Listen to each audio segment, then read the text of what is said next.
Hello, everybody. Welcome to today's edition of Cardano Live. Thanks for being here. I have Marco Guerrero, who's a collectibles expert, on today with Cardano Live. And we're going to be talking about non-fungible tokens, or NFTs, on Cardano. And what they look like, how they work. We're going to talk about the general characteristics, what makes them rare, what makes them collectible. We're not going to be promoting any one single type of NFT. We're going to avoid that here at Cardano Live. That way we can get maximum exposure across the spectrum and educate people on what non-fungible tokens are, what are the characteristics they're looking for. And one thing I'm going to go over at first here is I have the Wikipedia page pulled up. Yes, Jimmy Wales, I'm using Wikipedia. Hopefully Cardano will solve that pretty soon. And the non-fungible tokens, they are a unit of data stored on a digital ledger called a blockchain that certifies a digital asset to be unique and therefore not interchangeable. And what are the uses for non-fungible tokens? The uses are digital art, collectibles, games, music, film, sports, and of course, pornography. That's over there on Wikipedia. Okay, so there's all kinds of different uses, and there are even more advanced uses that are not even, that we don't even know of yet, that people are going to come up with for NFTs. Things like could be real estate certificates, registrations, graduation certificates, stuff like that. No, today's episode, we had to time shift a little bit to 1400 local Eastern time, 1800 UTC. That's also when the Project Catalyst Town Hall launches today on Wednesday. So welcome everybody who's over here, and you can watch the replay of the Cardano, the Project Catalyst Town Hall. So we did step on that time, but that's going to happen more and more in the future as we move forward, because there are so many projects being built on Cardano. There's going to be so much information being put out there. So be sure to watch the replays of other videos when you get a chance to watch them. Later this week on Cardano Live, we're going to have Frederick Regard on tomorrow at 1600 UTC, 12 noon Eastern Standard Time. And on Friday, I will have a Cardano community developer on, and there will be more to follow on that with the Cardano community developers. And if you know any Cardano community developers, or if you are a Cardano community developer, please reach out to me at cardano@gmail.com. That's cardano@gmail.com. Email me, let me know, and I'll see if I can get you on the podcast. We'll take a look at that. So let's welcome Marco to the podcast today at Cardano Live. Marco is a collectibles expert, and he's also a co-founder of Spacra. He's also the founder of Crypto Core 2099 and many other things. So what else do you, Marco? How you doing today, buddy? Pretty good. How are you? Thanks for having me on. All right. I'm glad to have you here. And that is an amazing background you have there. What are some of those items you have that look very highly collectible? Oh, well, I have the Mario statue from the N64 launch. I have the Buffy X signed by Nathan Fillion, who was in the final season of Buffy with that. I've got some rare prints from Mondo, some pop figures, just a little bit of everything. A little bit of everything. And you've been involved with collectibles for quite some time, and you work in a little bit of certifying collectibles and things like that. Is that correct? Yeah, I've been in the autograph business since about 2005. I have a autograph memorabilia certification company that works for live private signings, witnessing, since about 2016, called trulyauthentic.com. And but I've been going to Comic-Cons and doing the whole collectibles thing personally and professionally since about 2005 or 2001.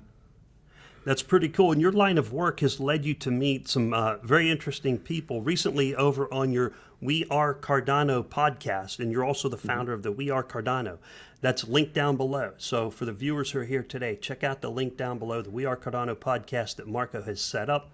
He's got a very interesting episode over there with Nick Stahl and Ben Gertzel. That's pretty cool, man. That was a lot of fun. For those that don't know, Nick Stahl was in Terminator 3 as John Connor. And Ben Gertzel, of course, is, the AI man himself. So I was like, what would be fun if we had those two talk about what it would be like to build Skynet on Cardano, right? Yeah, and that was some really interesting questions because Nick had the questions and then Ben was responding to it. So, and that was a very cool podcast. So people should go over there and check that out. So let's get on to the Cardano NFTs. And here's something really cool. One of the coolest things about Cardano non-fungible tokens is people are launching them like crazy. I'm going to do a screen share in a minute. I'm going to show you pool.pm. Smog over there has done a great job with pool.pm on displaying these non-fungible tokens. But one of the cool things about running these NFTs on Cardano, even though Cardano doesn't have smart contracts yet, it is a proof of stake blockchain. So it doesn't have the power consumption. Currently, the Ethereum blockchain running on the proof of work and the proof of work mode, one NFT on the Ethereum blockchain is using about 2 households worth of energy per day. All right. So with Cardano, we don't have that problem. It's just simply the Cardano network power, and the NFTs it's so insignificant, it's negligible. It's barely a measurable amount of power. It's simply the network runs and the NFTs happen to ride on the network. Right. So I'm going to do a screen share real quick for those who haven't used it, so you can see the different websites and the different NFTs. And we have Marco's wallet address pulled up so we can look at some of his and look at the characteristics. That's the key thing we're doing here, is we're looking at the different characteristics of the NFTs that are running on Cardano, so that you understand what is rare, what is considered collectible, or what's a common trait and stuff like that. And I learned a lot from Marco over on his channel at We Are Cardano. So let me get this screen share put into play, and I'm going to add that to the stream here. And there it goes. Okay, so up over here I have the website pool.pm/tokens. A lot of you are probably familiar with pool.pm, and then the /tokens brings you to the tokens page. And then from here, you see a continuous run of tokens when they're minted on the left, tokens when they're transacted on the right where it says sent. And you can see over here people sending and transacting with all of these different NFTs, and currently mostly digital art on Cardano. These are mostly digital art NFTs, and you can see there's a lot going around. You got Space Buds. You have this one here. I'm not familiar with this one. This one looks new to me. Okay, I'm familiar with Cardano Bits, and I'm familiar with Cardano Kids. So those are some of the ones we'll be looking at today. And there's another new one that I'm not familiar with. This looks like Charles Hoskinson right here, Dr. Gogan. It says Dr. Gogan. Right. Okay, and we might see some that are being minted as well. There's another interesting one I haven't seen yet. This block note. So there's block note coming up. You can see those over on pool.pm. That was built by Smog. Cardano Gong. Wow, look at that. This is cool. Coins. I've seen these, but I'm not sure where they're coming from. I don't know where these coins. Have you seen those, Marco? These I have seen them popping up. I'm not sure quite who's making them. That's the one thing with NFTs is if you have the knowledge and stuff, you can basically take any kind of picture, JPEG, and put them up there. And it's unlike with Ethereum, the fees to mint one aren't as crazy. It doesn't cost you, crazy amounts of gas. Yeah, to bring them up. It's only $1 or $2. It's only about $1.50 to send. Actually, I'm wearing a green shirt today because today is a green crypto candle day. So I'm going to have to go buy me some more green shirts. There you go. Look at this. Here's some Bob Ross paintings. Someone digitized them and put them on the Cardano blockchain. Yeah. All kinds of stuff. Talk a little bit about why some of these may sell, some don't, right? Yeah. You want me to shift over to yours, or what you got? Well, we can talk about one thing I wanted to talk about first is what makes some worth more than others, right? Let's say like these paintings. I don't know where they come from, but say somebody just say you, for instance, right? You release some, you put them out there, and you put them up for sale, and you're like, well, why aren't people buying them, right? Well, maybe you don't have a following as an artist that's into digital yet, right? Maybe they're just lost in the shuffle, right? So why are Space Buds so popular? Well, they had a really great release, and people saw them, and people wanted to get in on them, right? And it works. There's a collection. They know what it is. They know the rarities. They know the information's out there. Where something like the coin, nobody's what's the coin? Who's looking for the coin? Who has the coin? Where do I get the coin? If nobody knows these things, then its value, again, is subjective, right? Yeah. And so where I learned about Rarity and all that was from trading cards, like baseball, sports, non-sports ones. Yep. Like And in the Pokemon 90s cards and Yeah. Magic the So Gathering. pre-eBay, right? You had to go to your local sports card shop to get cards. And so let's take Ken Griffey Jr. for example. His rookie card, Upper Deck, was selling for $300 at every single card shop everywhere. But then eBay came out, and all of a sudden the value dropped to $40. Well, why is that? Well, because everybody found out that there was millions of them printed, right? Like there was just so many out there. Where like before, your only source of knowledge was the Beckett magazine with the price, and your local card shop was the only place you could buy it. So there was no competition. Well, eBay made everybody competitors, right? Yeah. So to make a difference and to add value, right? Baseball card companies like Topps and Upper Deck started releasing hologram versions, foil versions. This is a special variant version that's has a white border instead of a black border. Then they started doing, well, these are limited to 100, right? Yeah. Well, then these are limited to 100, these are limited to 50, these are limited to 25. And so there was just a whole decade where they were perfecting the whole limited this, limited that, this type of variant that I learned from. And I took some of that in when I was making my autographs and cards, and I learned a lot about variations and variants and value that way. Yeah, so they got to figure out how to create scarcity, how to create desirability, and how to create FOMO. That's what they got to do, and they got to have a little bit. They got to have an audience. They got to have some reach. They got to have some marketing technique in order to do it, right? But you can see the two different sides, right? Like Cardano Bits and Space Buds. Why are Space Buds? The minimum Space Bud is $400, and with Cardano Bits, I have 20 of them that I can't even give away. Oh, wow. So, well, maybe they're not as rare, but then again, I do have to say the Space Buds person did an incredible launch. They're a pro or something. And that was part of the reason. And part of the reason the Cardano Bits, one of the reasons is their launch was not so smooth. And the fact that, 9,500 of their Cardano Bits are pretty much the same, and there's no real, their rarity chart is kind of imbalanced. Okay, so let's take a look at that, Marco. I'm going to bring up some websites and show the viewers the different websites they can look at to determine the rarity and the balance and what's common and what's not so common. Sure. We do not do financial advice at Cardano Live. Never financial advice. This is just how does it work, what makes them rare, what makes them valuable, what makes them common, okay? Right. So let me put my screen share back up over. And while you're doing that, I'll comment on that, right? So you have a Tom Cruise autograph, right? Person A says, wow, I'll give you $1,000 for that, right? You're like, no, I'll hold on to it. And person B is like, oh, a Tom Cruise autograph? I wouldn't even pay $5 for that, right? It's all subjective. Right. Yeah, like me, I wouldn't pay $5 for a Tom Cruise autograph, but, maybe a teenage girl might. I don't know. But, I know what you mean. But see, that's the whole point, with collectibles. Like, you have people who collect teaspoons, right? People that collect plates with weird stuff on them. You know what I mean? Like, everybody has their thing. Yeah. Yep. Everybody has their thing. What they like, what characteristics they think are valuable, and also, what category is it they're trying to collect. Mm-hmm. I love your stuff back there between the posters and the items, the launch items.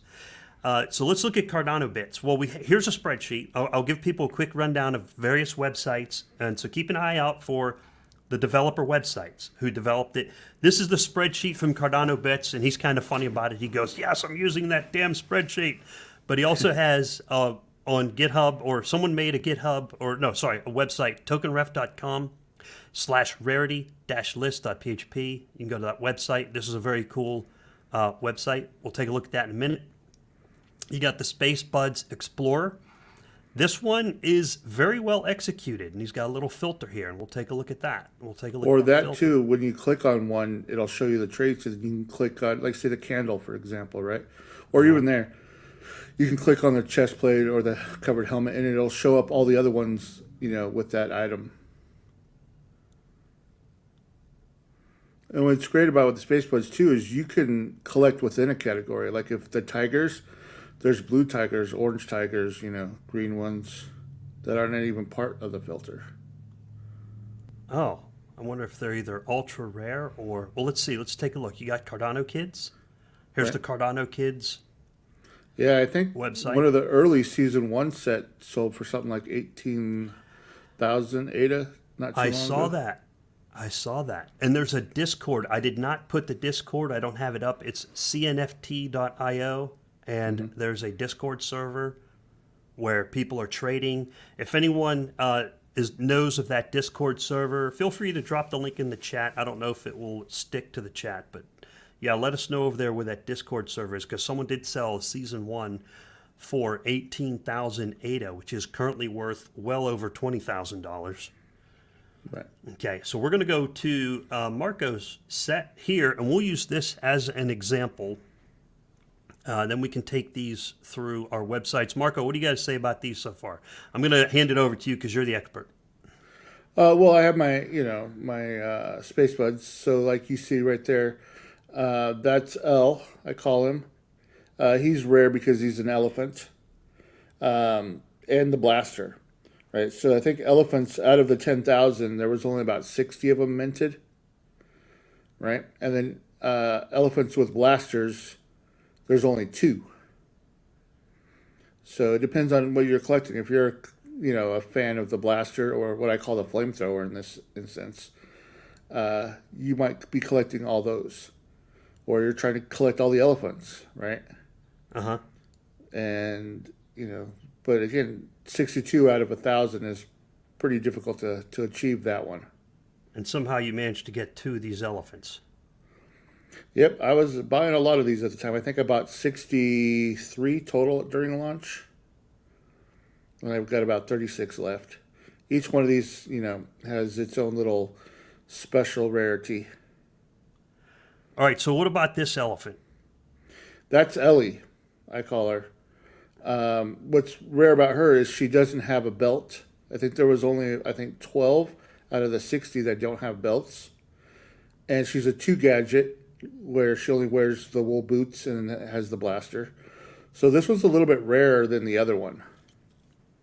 No, it's interesting. You say this one's more rare, but when I look at this, let's say I'm the average novice collectible, and I'm just getting into collectibles. And I might think that this collectible is kind of weak because it only has wool boots and a blaster. And I'm like, well, this doesn't have all the cool stuff that one of these other guys have. Like, okay, so this other elephant has a bunch of stuff, right? Okay, so type in elephant where? Which one was that? On the Space Buds Explorer. On the Space Buds Explorer. Okay, so we'll go over here and type in elephant. Yeah. And so this should pull up about the 60 elephants that have been minted. Hold on, my web browser's being slow. I think I got too many widgets open. Let me try the filter like this. Okay. Okay, so, it should be up at the top, types. Elephant. Yeah. Okay. All right, so then 62 type elephant on the right right there. Okay, 62 elephants. Now, I know that might be kind of hard to see, so I hit that filter on, right? Right. Oh, and I got to hit apply filter, right? So turn elephant on, and then apply filter. And this is going to show me the elephants. Right. So what you'll notice here, like I was talking about with Ellie, she has no belt, right? If you look at all these Space Buds, when they pop up here, all of them have belts, right? Yep. Except for, I think it's either 6 or 12 of them do not. So like you'll see there is a purple one. Now that's probably the most valuable elephant. This one here? Is that one right there. And why is that? It doesn't have nothing. It's almost naked. Right. So there's only 30 Space Buds out of the 10,000 that have no gadgets. There's only 30 out of all 10,000 that have no gadgets. That have no gadgets. Right. So of the elephants, that is the rarest one. Okay. Let me clear my filters here. My stuff's slowing down a little bit. Could be slow on the other end. All right. So of all the elephants, so we're back to our elephants here. Okay, and there are, let me get back, 62 elephants. Right. Okay, and then we have them filtered still. Right. And one of these is Ellie. I'm not sure if it's that one. This one has no gadgets. Ellie has wool boots. Yep. So wool boots. There she is, right there. The fourth from the bottom, all the way to the right. Oh, I guess fifth row now from the bottom. See the snorkel on the right? It should be right above that. Okay. This There one you here. go. Blaster and boots. Okay. Yep. All right. So what makes like it I said, rare? Well, within the elephants, you'll notice that there just isn't a lot that don't have belts, right? So if you're looking for a rarity among elephants, right, that would be one feature, right? If you go back up for fun and you go back up to your filter, do elephants with blasters. Okay, elephants, and then gadget is Blaster. Blaster. Where's blaster at? Belt, axe. It's going to take me a minute to find it. It's a gadget, right? Right. Wool boots, snorkel, eye patch, sword, sunglasses, revolver, umbrella. Blaster, there it is. Okay, elephants with blasters.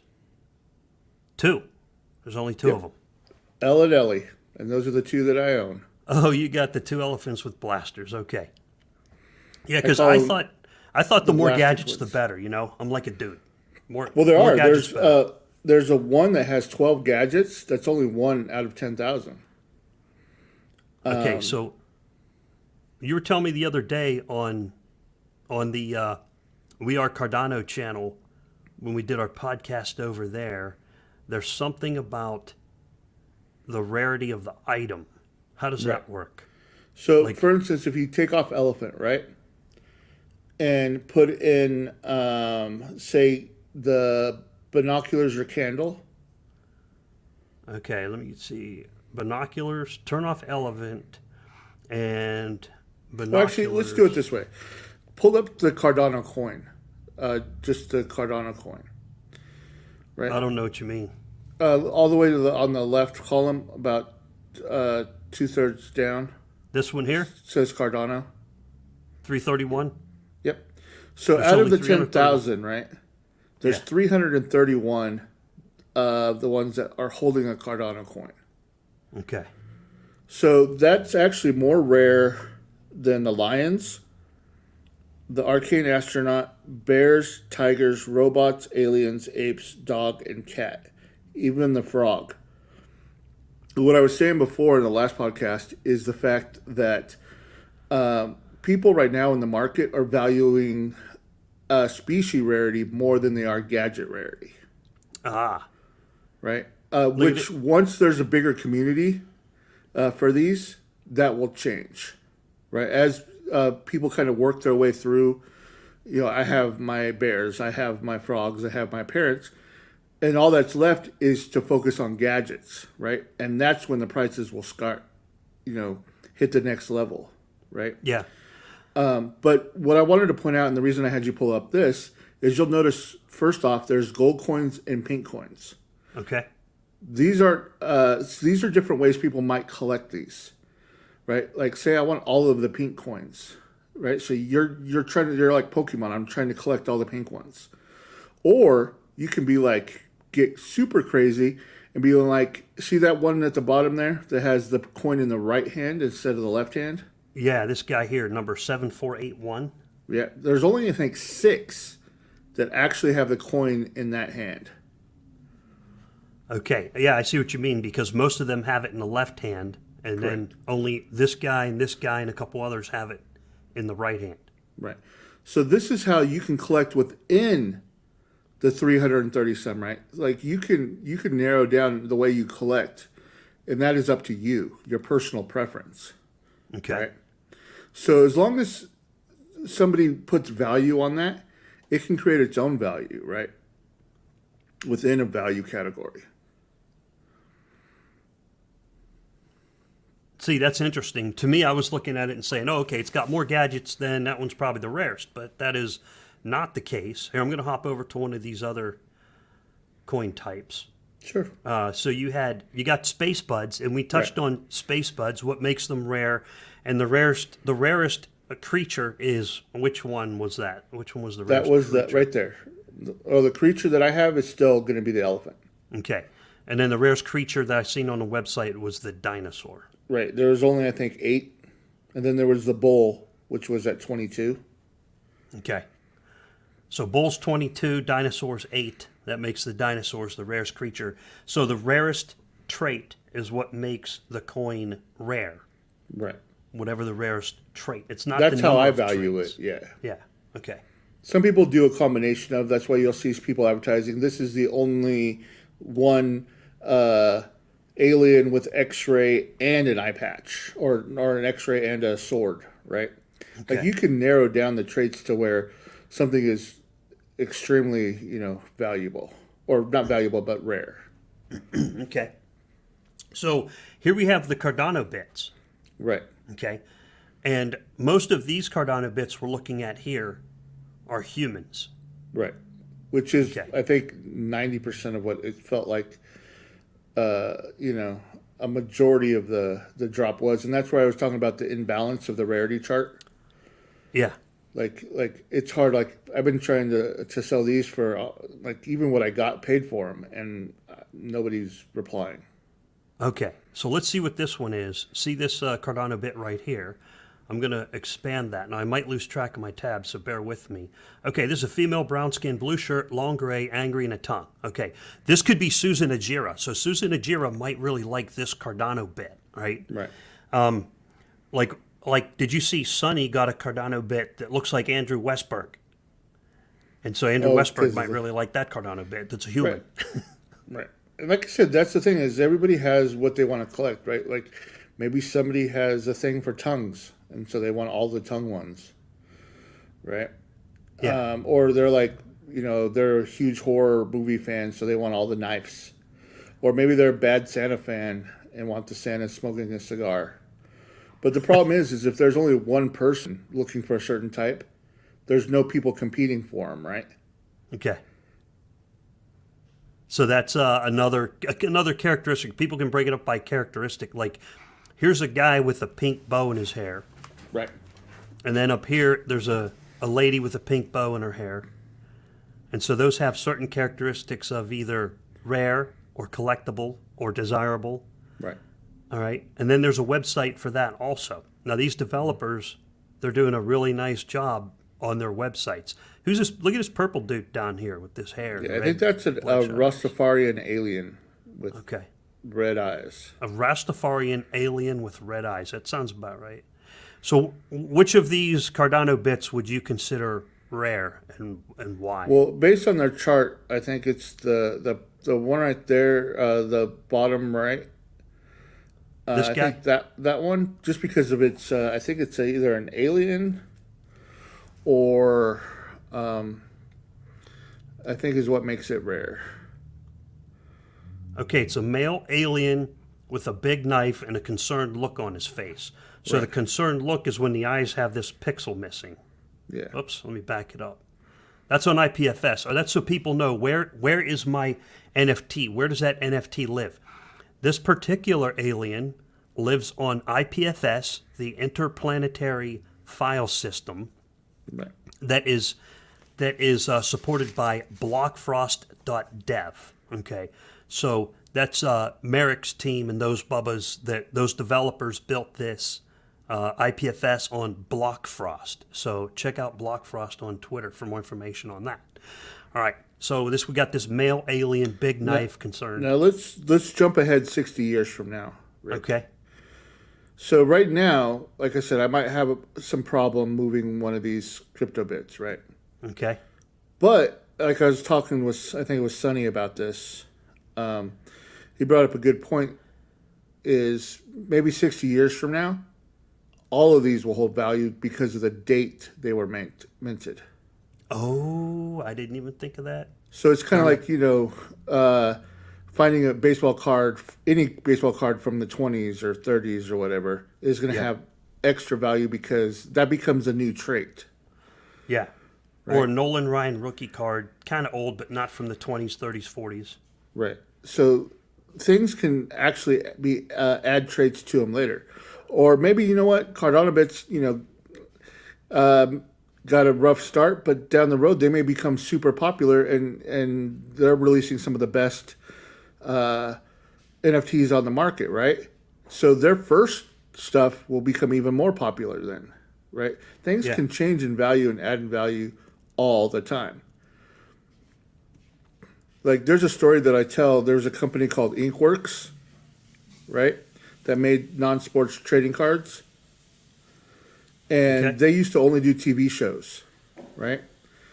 And it was great. They had their niche, and it was great. Then they started doing movies, and I warned them, don't do movies, because movies, you have a week before the movie comes out, the week of the movie, and the week after to promote, sell, and make, and where that movie's in the spotlight, right?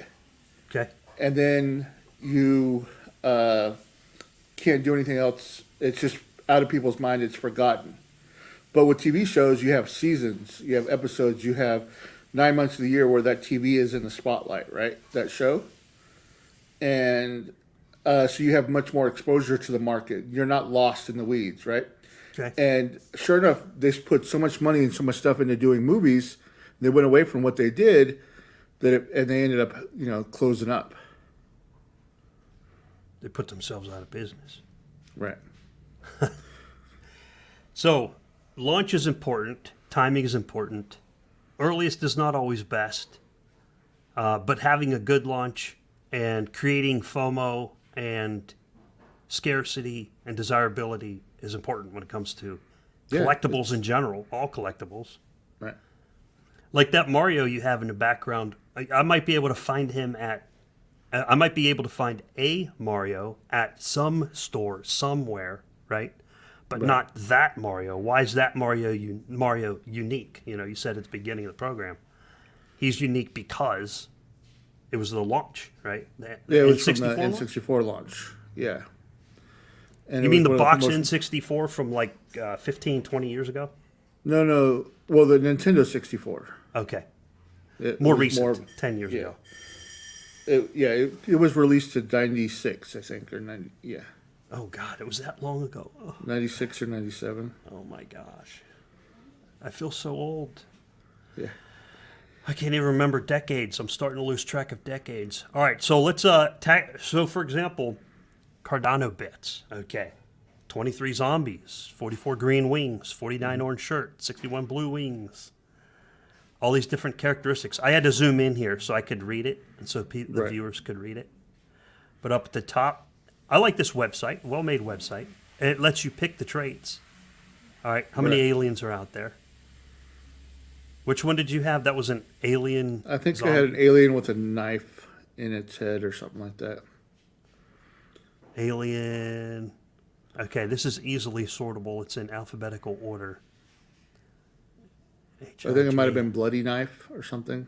Oh, Big Knife. It was Big Or Big Knife. Knife. There it is. Big Knife. Yep. Okay. And so if you search. click, how many of those are out there, right?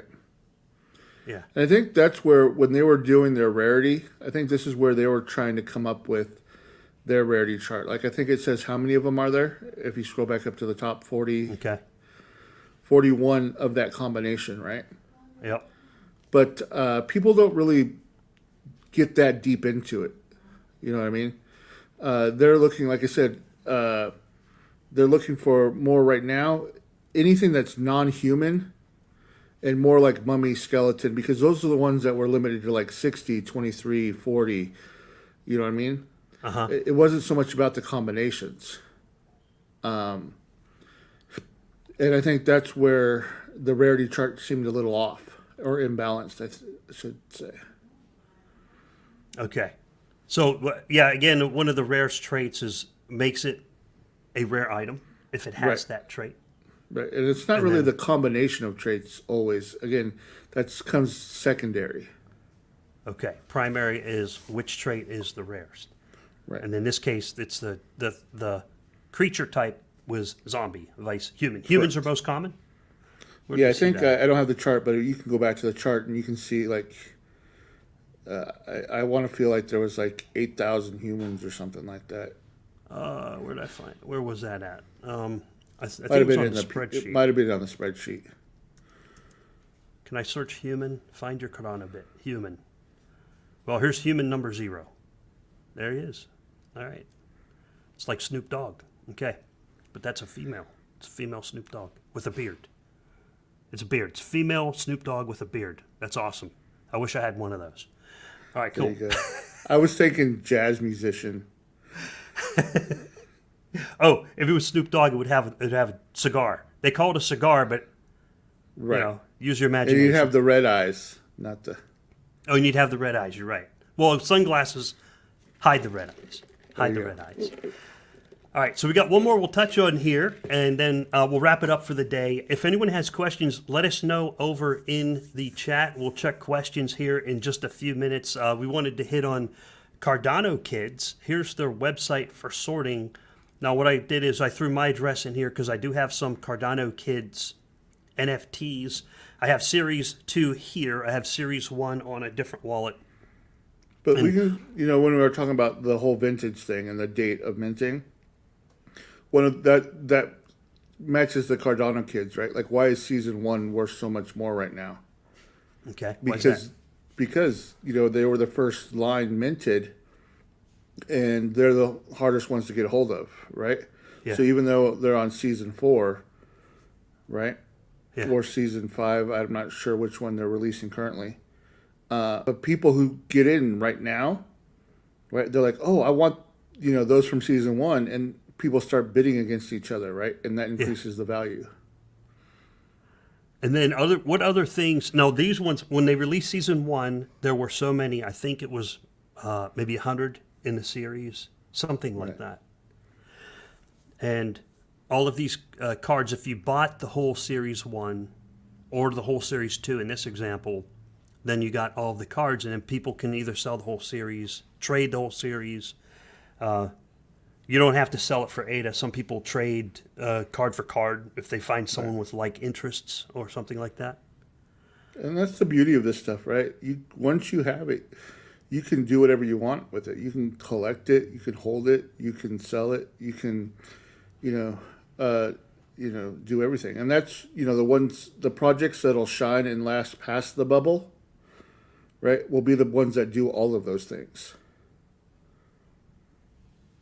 Which ones? Let me see. Can you give me an example of one of these cards that could fall into that category? Well, I just meant in general. In general, okay.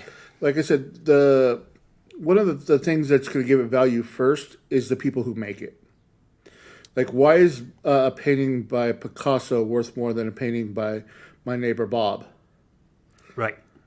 Because Bob may actually be a better painter, right? Yeah, unless it's Bob Ross.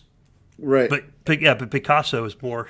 Yeah, I may like my neighbor Bob's stuff better than I like Picasso's stuff, right? Yep. But why is Picasso's more expensive? Because people got together and gave it that value, right? Yeah. And the same thing with these projects. Like, some projects will have more value than others because the community came together to give it that value. Okay. Right? Yeah. And that's what we were talking about when we were seeing the coins and the stuff minted on Smog's PM, Yep. Pool PM. Anybody can go and mint something and put it on the chain, right?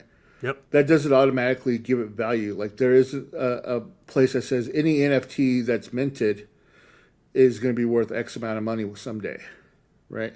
There's a lot of things that give things value, right? And right now, it does seem like, you can throw anything up there and it has value. But if you go over to OpenSea, 95% of the stuff that sells there on the Ethereum chain doesn't sell.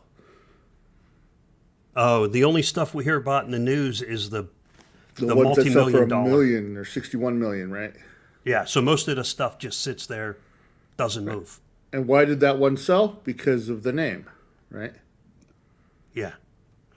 Look at this. Someone sold a mummy. That's a rare bit. Yep. Like I said, you had 3 rare ones in your collection, like pretty rare, like in the top 200 of the Cardano bits. That was, I got lucky, man. It came out pretty good. That's pretty slick. Look, Butch luckier than I did. I didn't even think I got one under 1,300 rarity. Yeah, check this out. Here's a new one coming up too. It's kind of like Magic the Gathering cards. Yeah, it's nice, but they're based on pools and minting blocks. You know. Uh-huh. So like it says that was to celebrate block whatever in epoch whatever, right? Yeah. And who minted that block? Okay, so it has the block epic, the pool who minted it, and then information about the pool operator, for example, Right. and the location. And if of they the were pool. on, they have like that one has the ITN badge. You know what country they are. So this could be a lot like sports cards, right? Like where I'm only collecting block cards from Germany, right? I'm only collecting block cards that were from the ITN, right? Yeah. You know, I want a block card, and then down the road, 10 years from now, when we're in, you know, Epoch 1000, some 2000, 5000, right? People are like, wow, this card's all the way from Epoch 247. Yeah. You know, And that pool doesn't exist anymore. For example, not Right. 81 pool in it's particular. retired or Yeah, the pool's yeah, retired. this, you know, like this will be an interesting project to follow over the years. If again, but there needs to be a community that decides to collect them, Yeah, right? yeah, that's pretty neat. Look at these cards, man. They're trading. These things are trading.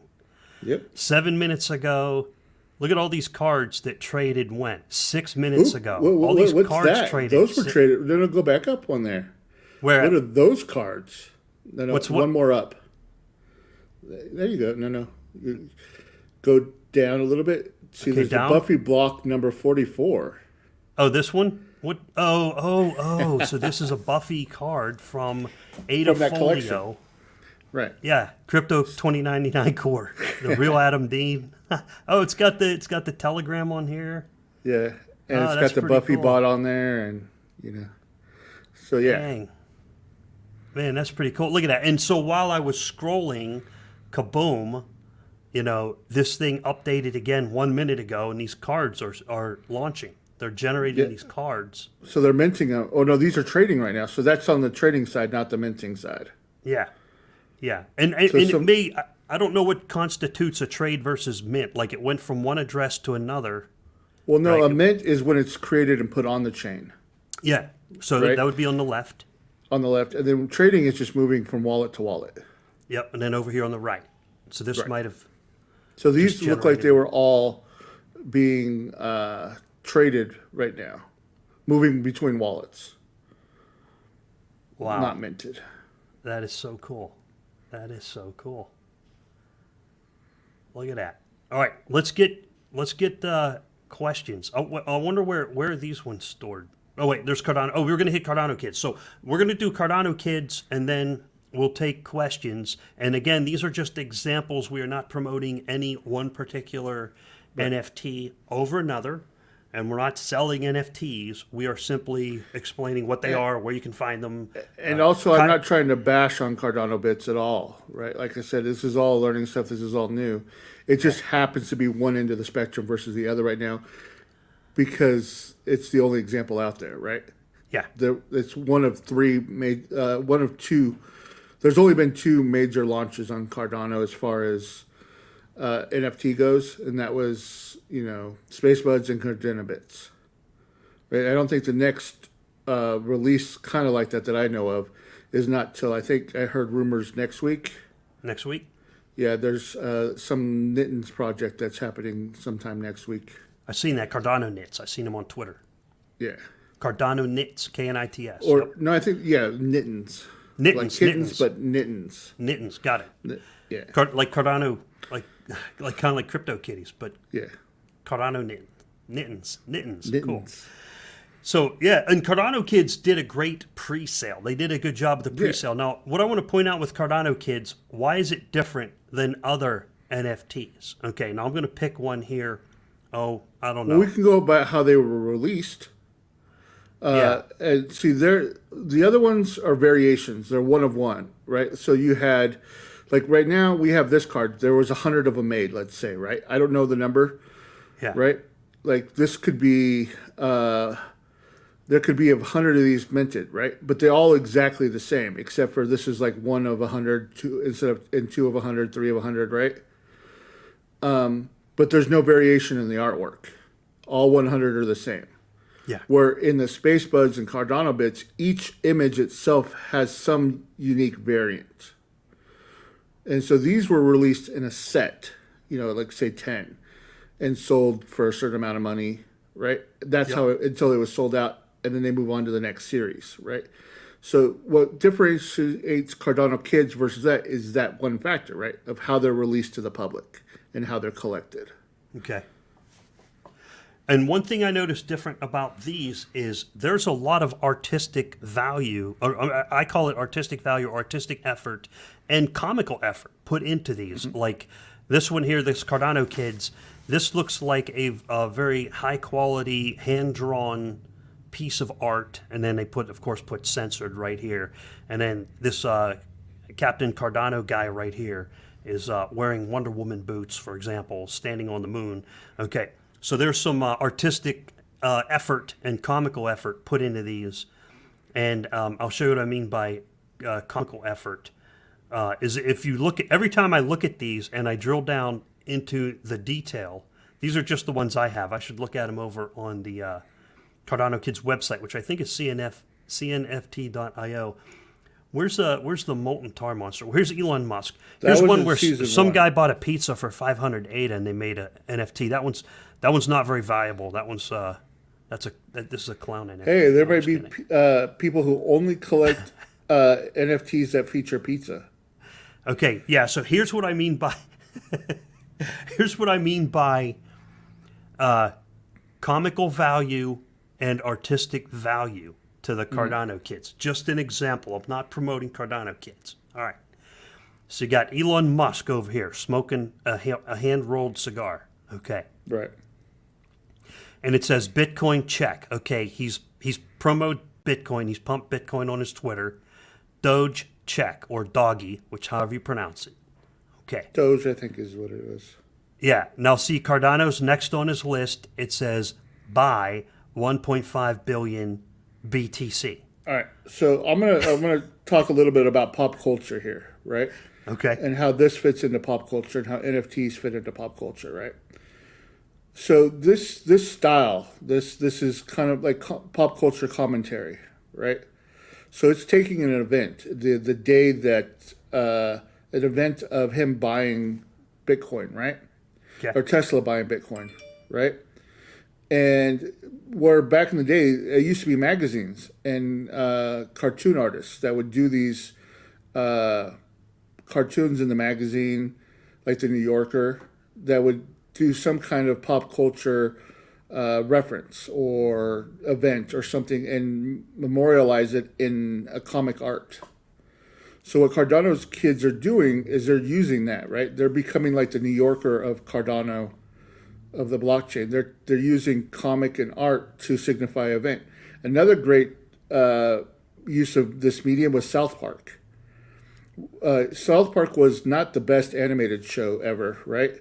Right. Probably the least animated show, but that gave them a way to do a whole episode in a week, where it used to take a year to animate a 30-minute cartoon, and they were able to then talk about current issues and events right on TV every week, right? And so that's what this is you're seeing the evolution of pop culture meeting media, right? Okay. The new media being the blockchain and NFTs. This is it. This is that evolution. Marco, that's why I'm glad you've come over here to Cardano Live, because you are the expert on this kind of stuff. I just look at it and go, haha, that's hilarious. Let me see what kind of details I can find in this card. And then you really know the history and the context around these cards, the culture in the cards, what makes them rare, what makes them common, what makes them valuable. I was just interested in the art, but you understand the culture behind it. It's like somebody who saves a newspaper from events, right? Like the Red Sox win the World Series, everybody the next day goes buy all the newspapers, right? Yeah. Here's one this is Beast Lorian from on Twitter. Right. Mega Bowl. I recognize that profile picture with McDonald's in the background. And he's got a chart over here. There's probably something significant about that. CNFT.io. I have not gone there yet. Let me check that out here real quick. CNFT.io. CNFT. Oh, I did go to that. Okay. All right. CNFT.io. I think they're trying to be like, the place where you talk about and share NFT information. Nice. See, there's the finger monster thing that I've seen floating around in the professor, and I'm not quite sure how those were released, and in what kind of format or style. I know. Oh, look, Pepe. Yeah. Pepe coming soon. Crypto creatures. Looks like collectible cards. Mm-hmm. Wow. Good stuff. All right, I'm going to bring down that screen share. We've had that up for a while. Any questions? Let me know in the chat. Burning questions. Any burning questions? Let me know. Let me bring that down. Marco, this has been fantastic. Yeah, no problem. Like I said, I enjoy this stuff. Like I was telling you before the show, I could talk about this stuff all day long. Yeah. It's when you're passionate about something or into stuff, it's exciting. It's fun. Yeah, and you understand all the fine detail of this. If anyone got questions for Marco, please let me know. We'll go about maybe 2 more minutes. I'll check chat. I have Kyle's monitoring chat as well. So Kyle, if you see anything that's a burning question, please let me know. Pop it over there in Telegram. And this is really cool. Marco, amazing stuff, man. Let's say the end of season 1 of Cardano Live, right? You wanted to auction off that pizza box. Yeah. How much do you think you would raise? To auction? Oh, this pizza box? I don't know. I haven't thought of it. Oh, I forgot to turn on my red glowing light. I have this magic red glowing light I put behind it. It's scary. There you go. But see, anything can become a collectible in a sense, right? As long as you can establish why it's a collectible. Right? Yeah. That's it. That's one of the 2 500 ADA pizza boxes right there. There you go. I bought 2 pizzas for 500 ADA on November 27th, and they made it into a trading card. It was pretty funny. And that was a pop culture event, right? And I told you that's where it is. It's a commentary. So the pizza box could be an NFT? Right. Well, see, that's the other thing. We were talking about things that you could tie to the real world, right? Like NFTs, like property, actual. Like I could turn that Mario into an NFT and be like, here, everybody go trade this. And then one day, if you ever want to turn in the actual token for my Mario, you just send me the token and I send you the Mario, right? Yeah. So we got a question from Resgrave. What makes these NFTs okay? No, we might not be able to answer this question. If we can't answer it, we're going to just say, I can't answer it. What makes these NFTs okay to make profit whilst using copywritten logos like the McDonald's card? Yeah, that's a good question. I don't know. Well, why is it all those T-shirts all over the place can sell T-shirts with all the kinds of designs and stolen art and everything? Because what's McDonald's going to do is send a cease and desist, right? Well, you've already minted it. It's already printed. You're like, okay, I'll never make another one with McDonald's again. Right? Yeah. Oh, yeah. And once it's on the blockchain, what are you going to do about it? Oh, it's on the IPFS. Right. Like, I mean, I can't, I'm not, I'll never sell another one with McDonald's logo on it again. You're in compliance now, right? Okay. So that's why it is. And again, it's up to the community, right? This is where we're decentralized, right? Yeah. It's up to the community to sit there and say, hey, I will not buy anything that's stolen art. I will not buy anything that is copyrighted, uses copyrighted material, right? Yeah. But then again, I think that McDonald's was a parody, falls under parody. Yeah. Rather than, it does just straight up like trying to be McDonald's. That's a good point. It's parody. It's a background. It's not the point of the NFT, so it's simply a background. It's like me wearing a Nike shirt. Like I have Under Armour shirts. If I'm wearing an Under Armour shirt, I'm not sponsored by Under Armour. I'm just wearing. Actually, this is a great time. Nike just sued Little Nas X and the company because Little Nas X and this other company took 100 Nike shoes, like set them on fire. Yeah. And messed with them and created like this a different version of the shoes, right? Oh. And sold them. And well, Nike's saying that they're damaging their reputation, and it's actually in courts right now being battled out whether or not once you own the item, can you do whatever you want with it, right? Yeah. So that's another in the collectibles area because those shoes were limited to 100. They were purchased from Nike. They were Nike, but then they became the property of whoever bought them, right? Yeah. and they altered them and then are reselling them. That's actually being litigated right now. That'll be interesting to find out what happens. Sometimes we don't know the answer. Sometimes it has to go to the courts, and then we find out what the answer is. We had a question from James Reese. Have you heard of Claymates? I haven't heard of Claymates. Not. I have not. There's a few others, and then we're going to wrap up. We're approaching the hour mark. Marco, this has been fantastic. I'd love to go longer, but we got to let people get the replays in later on today. Yep. What Bruno asks, is that a Mir 1, Marco? What is that a Mir you 1? can see my Mir 1? There's an axe. Oh, that is a Mir 1.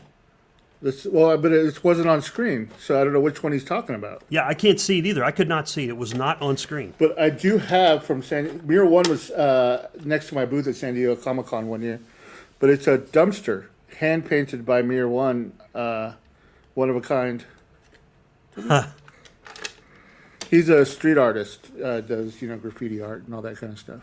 Huh. So somehow he not only saw that. Oh, the wall paint. Oh, are the paintings on the wall? The paintings on the wall, are they Mir 1s? No, the main one is they're from Mondo. I have all different artists. Issa, did one. I think 2 of those, and then I have the Big Trouble in Little China. Yeah, they're all over. Ollie Moss did the one that's right above my head. But yeah, I collect the Mondo prints. They're all limited, anywhere from 50 to a couple hundred. Man, I'm looking closer. I'm like, I want to see those. I want to see them up close. Those well, are. I have quite the collection of unique prints. Wow. But yeah, the dumpster is a Mir 1, but not the prints. I mean, you got all kinds of cool gizmos in the background there. Well, Marco, we got to wrap it up for the day. I'm very grateful for you coming over here to Cardano Live, and thank you to all the viewers with your questions. Make sure you hit the like button down below to boost the metrics. Hit the subscribe button. Share the links. Let your friends know. Check out Marco over here on Cardano Live. Check out the link to the We Are Cardano down below in the description. Marco's an expert on collectibles. It's always good to have folks like him kind of bring out, the life and the culture and the reason of why these things are rare and valuable. I learned a lot from him during the last podcast and from this one, Marco. So very grateful for you coming over here. So y'all check out his channel and go subscribe over on his channel. And are you going to do some more of these, or you want to come back later? I'll come over on your channel. I think we're planning on doing some stuff and having some fun, and I think it'll be interesting. Nice. Yeah, I had a lot of fun. And if you ever launch any kind of NFTs, let me know, man. I know I don't do no insider trading, and I do not accept coins. Like if people say, hey, we're going to come on your podcast and here's some coins for coming on podcast or whatever. No, I don't do that kind of thing. But if you're ever going to launch some NFTs, you let me know. I mean, there's nothing wrong with that as long as you tell people ahead of time that you did, right? Yeah. Well, I guess that's true. As long as you're not like, hey, being sneaky about it, it doesn't really matter, right? Yeah, being sneaky is the true definition of a shill when they act like they're not paid or they're not covered, right? Right. But I can be like, hey, yeah, I got, a couple hundred ADA to do this interview with you. Okay. Yeah. Yeah. Yep. We all have to make money somehow, right? Yeah. I don't want to do that because on Cardano Live, I want to be brutal. Like if I got someone on here who needs a real ass whooping, they're going to get it. We'll just make that the deal with the person. Like, hey, if you put out junk, I'm gonna say it, even if I take your money or not, right? Yeah. Yeah, because there's going to be scammers out there. There's going to be scammers building stuff on Cardano DeFi, and I'm going to call those scammers out. Now, and that's whatever. Why you got to be careful when you trade some stuff, right? Because what we haven't talked about is fraud, right? Yeah. We're talking about the good side right now, but the fraud side, like you saw one of those being minted, right? Yeah. Somebody could mint one, and all they did was change the policy number, and you don't know whether or not it's a real one or a fake one unless you go and look at the policy number. And they can point it at the same IPFS address, maybe. Yeah, they could. So it looks like the only difference could be the only difference could be the policy ID. Wow, that's what makes it real and one fake. That's very important. The policy ID is what identifies the uniqueness of the item. Oh, sorry. Yeah, we hit 1 hour and 4 seconds now. Okay. All right. Yeah, time's up. We got to go. We got to go. Thank you, everyone, for being here. Hit like and subscribe down below. And check out tomorrow's event with Cardano Live with Frederick Griegard from the Cardano Foundation. He'll be with us. Thank you again, Marco. I'll see you you for having around. Appreciate you being here, man. Take care. All right. Bye.